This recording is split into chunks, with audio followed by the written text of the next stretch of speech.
नमस्कार, मी कवी मधुकर जाटोत. बाप नावाचं पाखरू ही एका कविता सादर करत आहे. बापाची व्यथा बापच जाणतो, त्यासाठी ही कविता समर्पित आहे. बाप नावाचं पाखरू जाईल कधीही उडूनी, बाप नावाचं पाखरू जाईल कधीही उडूनी. हे बाळा तू ध्यानात धर, ध्यानात धर. आहे जोपर्यंत बाप तुझा तू त्याची कदर कर, तू त्याची कदर कर.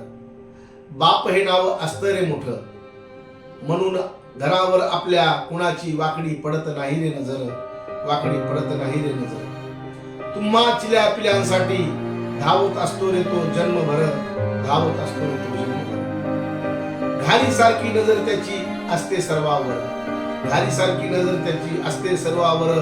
म्हणूनच धावपळ करतो दिवस आणि रातभर, रातभर. बाप रे तुझा असला जरी रे फाटका, बाप रे तुझा असला जरी रे फाटका. परंतु परी तुझ्या तो आईच्या तो सौभाग्याचं लेणं, तो सौभाग्याचं लेणं. याची तू जाणीव कर, याची तू जाणीव कर. म्हणूनच सांगतो रे बाळा, आता तरी त्याची कदर कर, आता तरी त्याची कदर कर.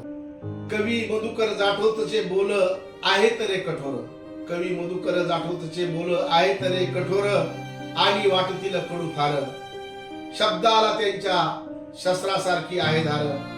बापाला समजू नको रे बुजगावणे, बापाला समजू नको रे बुजगावणे. कुटुंबासाठी तुमच्या तोच रे आधार. जेव्हा निघून जातील त्याचे पंच प्राण, तेव्हा तुम्हाला बापाची होईल रे जाणीव, होईल रे जाणीव.